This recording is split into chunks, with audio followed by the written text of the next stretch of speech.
салом алейкум дӯстон ва ҳамватанон. имрӯз ахбори радиои озодиро дидам. рости гап хеле маро ғамгин кард. биёед аввал каме гӯш кунем. اعضای سازمان ملتگرای روسکای افشین در شهر سورگوت علیه مهاجران رید گذراندند. در نواری نشر کرده این گروه دیده می شود که ملتگراها به انبار یک طرف خانه در آمده با مهاجران دغلانه مناسبت می کنند.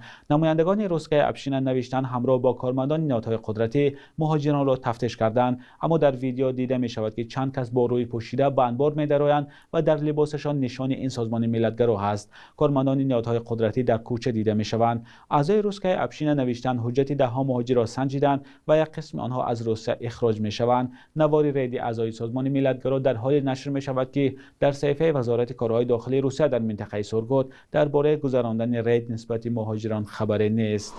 Создаются какие-то формирования под разными названиями.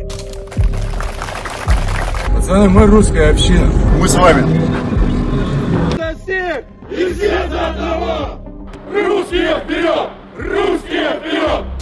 Они же не просто так с воздуха появляются. Их создают наши некоторые товарищи, которые сидят у власти. Их курируют наши спецслужбы. И они призывают объединяться против Кавказа.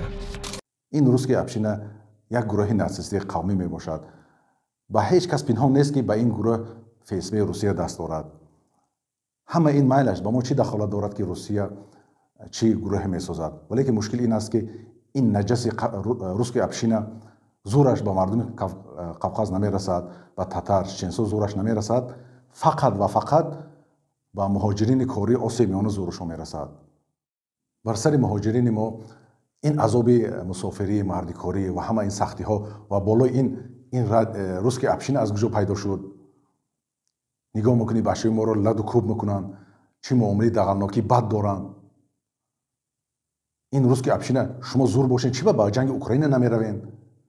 مهاجرین ما رو دعوت دارن که بر صف اسوها قوشی شوند با جنگ اوکراین روند.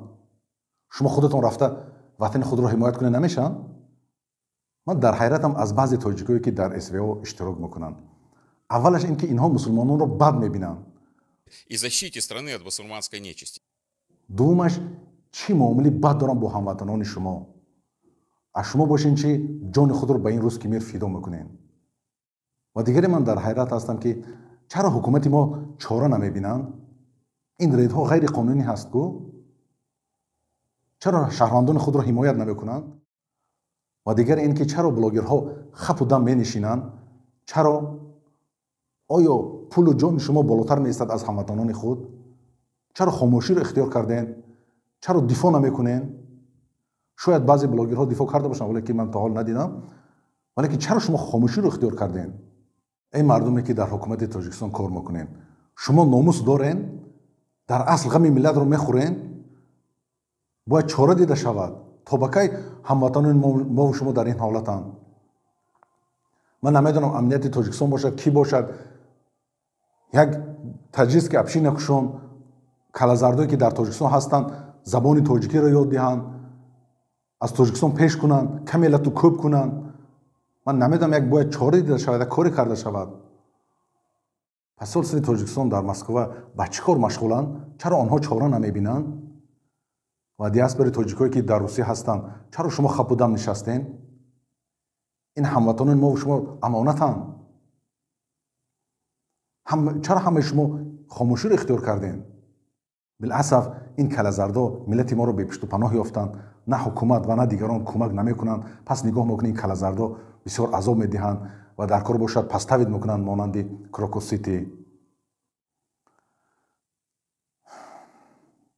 الله خور و ذلیل گرداند این русские община را و کسانی که به این دست دارند.